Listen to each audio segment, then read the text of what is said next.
Bom dia, pessoal. É um prazer ter vocês aqui. É um prazer poder estar ministrando a palavra do Senhor aqui para vocês. Eu espero que vocês tenham um excelente domingo. Eu sei que tem sido muito difícil para nós não nos reunirmos por conta da situação que a gente tem vivido.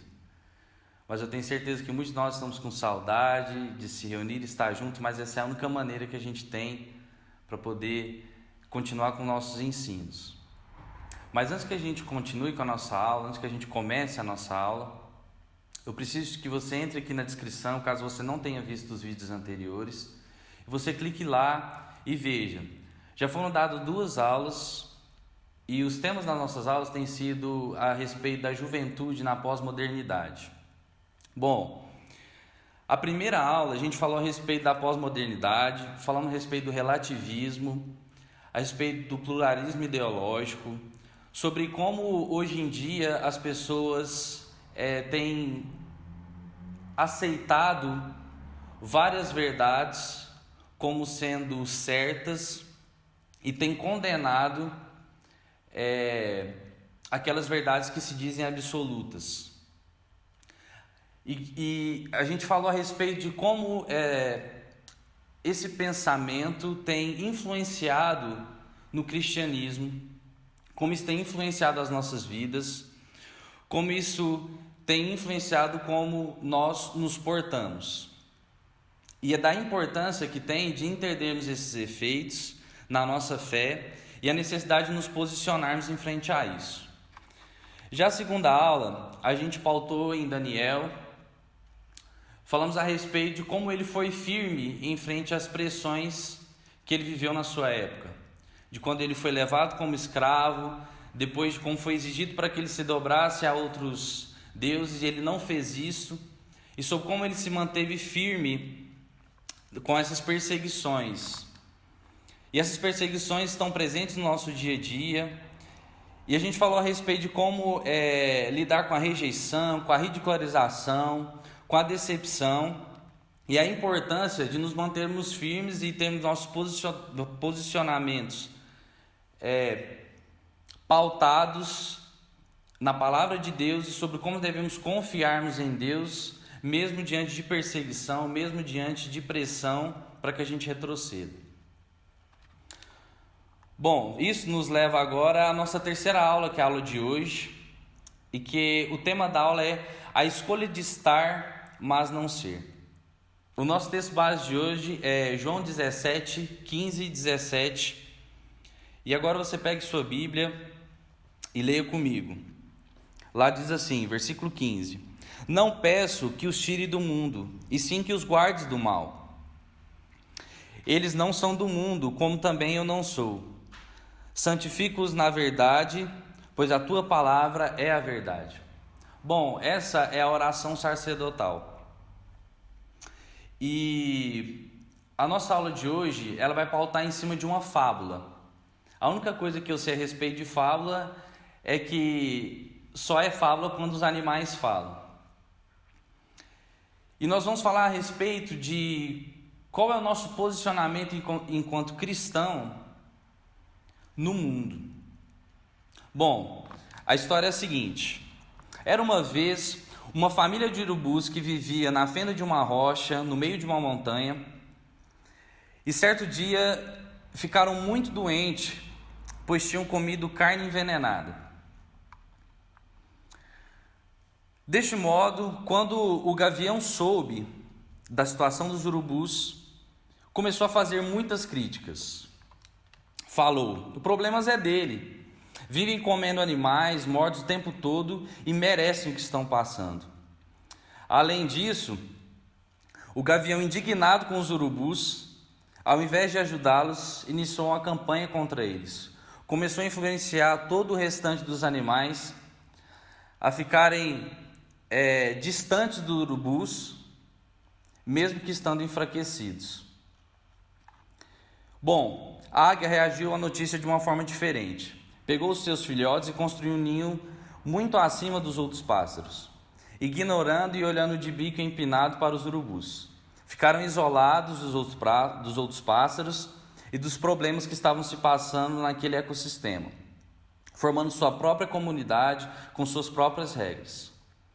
Já o papagaio agiu de outra forma, e o oposto da águia, pois sempre fascinado pelos urubus e seu estilo de vida independente e liberal, mesmo sabendo do risco que eles corriam, não se importou com isso, não levou isso em consideração, porque eles também não podiam fazer como o urubu fazia, e assim fez. O papagaio se tornou como o urubu, voou como o urubu, comeu como o urubu, adotou todas as práticas que os urubus tinham, mas infelizmente acabou se adoecendo e sendo contaminado, se colocando em uma situação de morte, assim como os urubus. Contudo, havia também a pomba, talvez o mais indigno dos outros pássaros, que agiu de maneira completamente diferente como as outras aves, mas nós vamos falar ela adiante. Bom, eu sei que às vezes uma fábula, assim, quando eu comecei a lê-la, pensei, nossa, que coisa infantil. E como isso poderia ter qualquer tipo de aplicação, né, na nossa vida.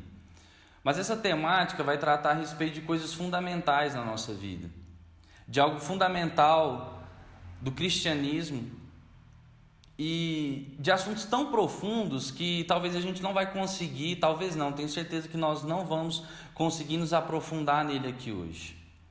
Mas eu espero que tudo aquilo que nós vamos falar possa te levar com curiosidade a pesquisar a respeito dos temas que nós vamos propor.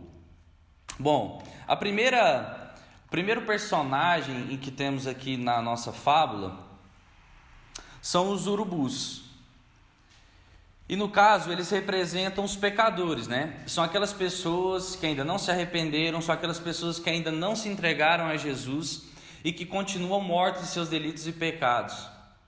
Como nós sabemos, os urubus têm uma prática natural de comer carniça, de comer carne apodrecida, e como nós vemos na fábula, essas práticas os levaram a uma situação de morte.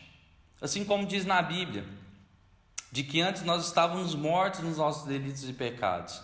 Efésios 2, 1, 3. E que as nossas práticas, a nossa natureza, era uma natureza pecaminosa e tudo, o nosso coração, a nossa mente, os nossos sentimentos estavam completamente contaminados pelo pecado. E essa é a representação do urubu nessa fábula. E aqui, a cada ponto em que eu for falando, eu vou dando algumas sugestões para vocês poderem estudar depois, para vocês pesquisarem, para que vocês aprofundam no conhecimento. E a primeira sugestão aqui que eu dou é a respeito da doutrina da depravação total. Então você pesquise a respeito dela, que você se aprofunde nesse conhecimento, nessa doutrina da fé reformada, porque nós não vamos ter tempo suficiente para falar dela aqui. Mas existem agora os outros personagens da fábula. Os outros personagens da fábula são aqueles que não estão contaminados, que não se encontram numa situação de morte. Mas cada um dos personagens tomaram uma atitude referente ao urubu, referente ao pecador, referente ao mundo. E a primeira delas foi do gavião. O gavião, como a gente disse, se encontrava numa situação diferente. Contudo, ao invés de se aproximar, ao invés de oferecer qualquer tipo de ajuda, se preocupando em salvar a vida dele, se preocupando em se responsabilizar pela salvação daquela comunidade, ou daqueles urubus, ou aqui no nosso caso, daquelas pessoas, ele apenas desenhou. Levou em consideração as práticas, sem oferecer nenhum tipo de misericórdia ou graça. Se ofenderam, inclusive, pelas práticas dos urubus. Evocaram o merecimento, falando que eles mereciam aquilo que estavam passando, oferecendo apenas um caminho sem alternativa. Além disso, influenciaram todo o restante da comunidade para que não se aproximassem, para que não oferecessem nenhum tipo de ajuda, para que não oferecessem nenhum tipo de amor. Esse é o tipo de cristão que está muito presente na nossa comunidade. É um cristão que tem uma fidelidade doutrinária, tem uma firmeza ética, tem uma ortodoxia, mas essa ortodoxia está morta porque ela está completamente desassociada do amor. São aquelas pessoas que, apesar do zelo, não oferecem nenhum tipo de piedade. Não existe nelas um olhar de misericórdia e de graça. E aqui eu não estou dizendo que nós devemos, de qualquer maneira, negar a ortodoxia, negar a doutrina. Muito pelo contrário, ela é boa e necessária. Contudo, a ortodoxia desacompanhada do amor, ela mata. Ela só oferece um caminho de morte. Ela não oferece uma alternativa. E é por isso que nós precisamos ter um equilíbrio. Aqui eu queria destacar uma frase de John Stott, inclusive é um autor em que eu recomendo para que você leia os livros dele, em que ele diz: a verdade torna-se dura se não vier suavizada pelo amor, mas o amor torna-se mole se não vier fortalecido pela verdade. Então é necessário que a gente tenha um equilíbrio. É necessário em que nós não abandonemos a doutrina, que nós não abandonemos a ética, como foi dito na primeira aula, em que muitas vezes essa atitude é nos exigida de abandono da nossa fé, de adotar outras verdades e nunca considerar uma verdade como absoluta. Mas, contudo, é preciso ter equilíbrio, porque nós não podemos ser como um papagaio. E aqui a gente passa para o outro extremo. O papagaio era completamente liberal. O papagaio, apesar de não estar contaminado, apesar de estar vivo e longe de qualquer possibilidade de morte pelas suas práticas, ele amava, admirava as práticas dos urubus. Existia nele um desejo profundo de imitá-los, de fazer o que eles faziam, de estar onde eles estavam, e assim o fez. Mas isso os levou a uma situação de morte, a uma situação semelhante à dos urubus, por ter sido influenciado. E a Bíblia trata a respeito do nosso relacionamento com o mundo não como a natureza que Deus criou, mas o mundo como um sistema de valores, um sistema de práticas, um sistema de princípios. Bom, em Tiago 4, versículo 4 diz: quem quiser ser amigo do mundo é inimigo de Deus.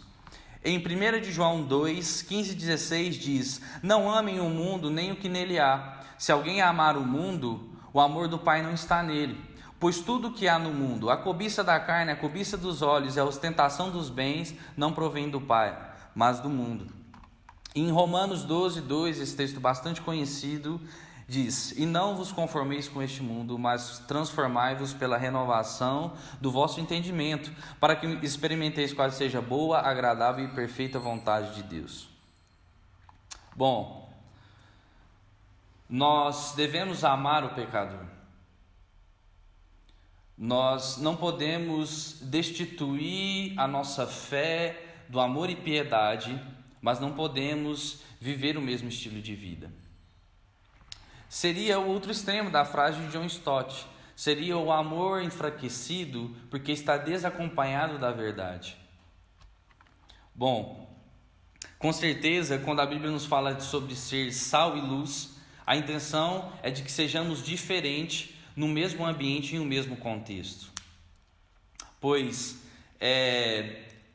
a luz brilha na escuridão e o sal só é capaz e só é bom no intempérie.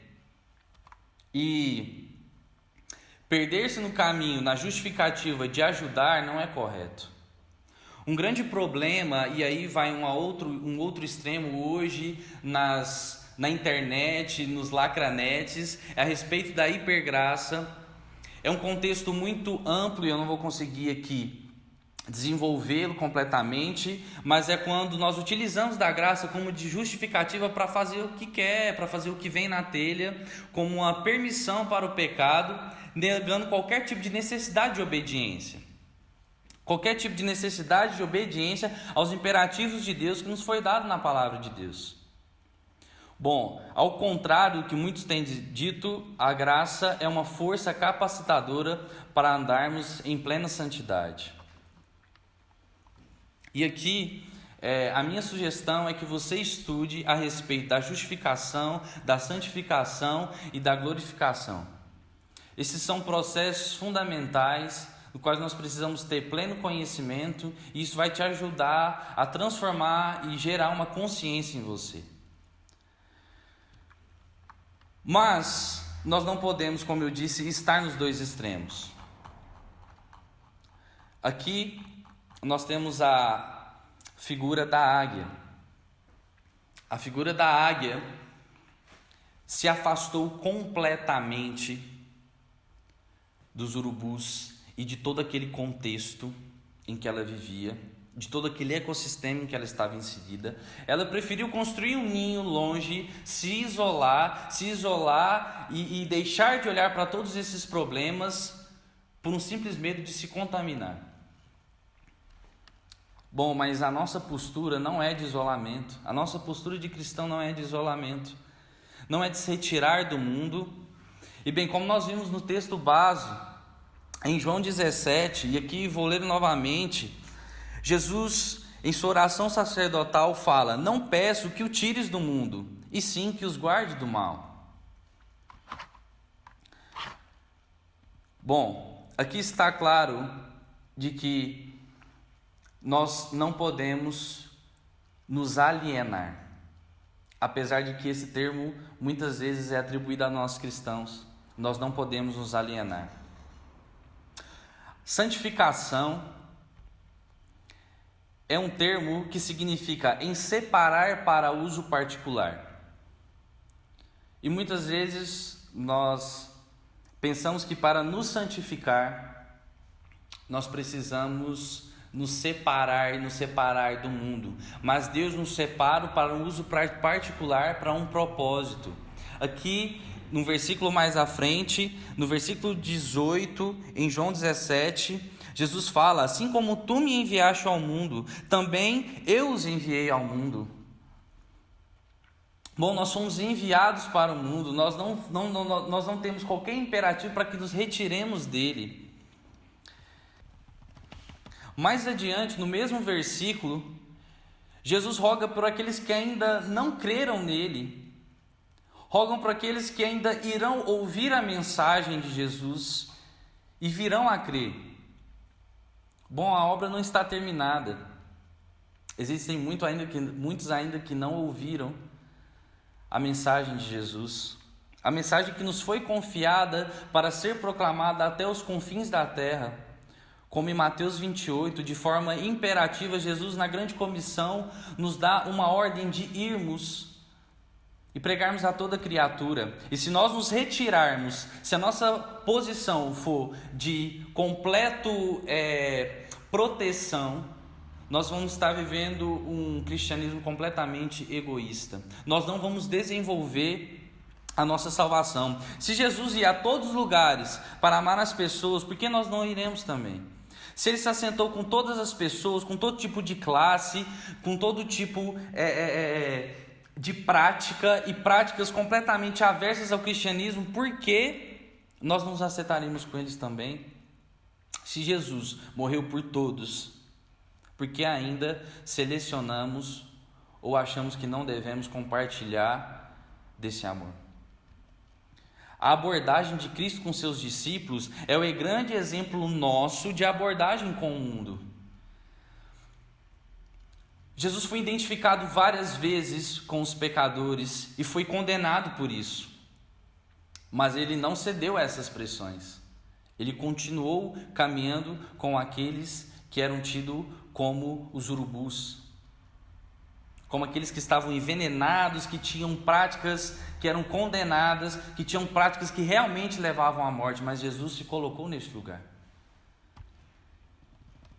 E Paulo, lá em 1 Coríntios 9, 19 ao 22, ele fala a respeito de que, embora ele seja livre, ele fez-se escravo para ganhar o maior número de pessoas. E aí que está a diferença. Nós não podemos nos alienar, mas também nós não podemos estar no mundo sem ter um objetivo em mente. E Paulo diz: o meu objetivo é levar as pessoas a conhecer a Cristo. E ele fala de como ele se tornou, de como ele andou com vários grupos de pessoas, mas sempre com um pensamento em mente. A missão que ele tinha de proclamar o Evangelho e de fazer Jesus conhecido. E depois, nesse mesmo texto, ele vai falar a respeito de como as pessoas treinam para uma maratona. Assim ele também treinava, assim também ele se disciplinava para que ele não se corrompesse nesse lugar. Então ele dizia: mas eu vou treinar o meu modo de vida, eu vou ser disciplinado para que eu não me corrompa, para que eu não venha a ser reprovado. Para que não atrapalhe a nossa missão, a missão dele, a nossa missão. Mas, aqui eu queria, por último, deixar que é preciso a gente fazer uma avaliação. A gente precisa fazer uma avaliação de como estamos. Se não estamos mais perdidos do que achados ainda.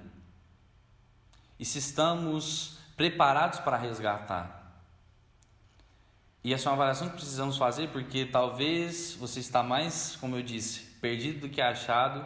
E se você se colocar nesse meio, você vai ser como um papagaio e vai se contaminar. E vai se encontrar numa situação de morte novamente. Mas se alienar, se separar, ou se isolar do mundo, não é o que Deus exige de nós. Na verdade é o contrário. E aqui eu gostaria de fazer uma sugestão. Talvez você pesquise no YouTube, chama Perguntar Não Ofende, do Augusto Nicodemos, e que você pesquise a respeito da teologia liberal. São estudos em que você pode se aprofundar, a gente não vai entrar neles aqui, mas é para que você possa ruminar, para que você possa crescer no seu conhecimento e fortalecer a sua fé. Por último, existe a pomba, que na verdade é o que deveríamos ser. Talvez das outras aves inseridas naquele contexto, a pomba seja a menos nobre delas. Talvez a que você menos goste, mas foi aquela que entendeu o propósito. Ela, diferente de todos os outros, ela se aproximou do urubu, não proferindo qualquer tipo de ofensa, não levando qualquer tipo de condenação, mas acompanhado da verdade, os ajudou, mas não repetindo as suas práticas, não comendo o que eles comiam, mas ofereceu carne limpa, ofereceu um alimento novo, um alimento que poderia os ajudar a sair daquela situação, um alimento que trouxe vida para aquela comunidade de urubus. Se colocou naquele contexto, mas não repetiu as práticas.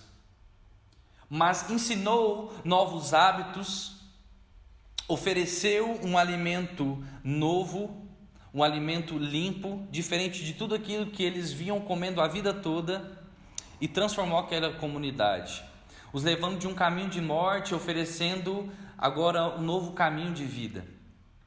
E transformou aquela comunidade e os salvou. Bom, a gente tem muitos exemplos na Bíblia. Davi serviu a sua geração. Paulo, como a gente já disse, entrou em vários ambientes, se colocou em vários contextos para pregar o Evangelho, contextos culturais completamente avessos daquele que ele tinha crescido, mas ele se colocou ali, dispôs da sua vida, se responsabilizou e salvou vidas, influenciou culturas. Daniel, como a gente viu na aula anterior, ele foi levado escravo por uma sociedade completamente diferente, com costumes diferentes, mas foi firme em suas posições, teve misericórdia com aquele povo e conseguiu levar vida naquele meio. E Jesus, que é nosso maior exemplo, ele não se retirou. Ele, apesar de ter sido tentado em todas as coisas se manteve santo como ele é e ofereceu a sua vida em sacrifício por todos nós que estávamos mortos em nossos delitos e pecados e nos trouxe vida. E Jesus fala que assim como ele é, nós devemos ser. E é isso a nossa missão. É estar no mundo, mas não ser o mundo, e transformar essas realidades. Bom, eu espero que você tenha um ótimo domingo e espero que você possa desenvolver seu conhecimento. A gente tem pouco tempo, eu sei, mas aí no meio dessa aula a gente deu várias sugestões que você pode pesquisar. Tenha cuidado ao pesquisar, mas pesquise e amplie seu conhecimento, porque o ensino é algo de extrema importância para a consolidação da nossa fé. Que Deus nos abençoe.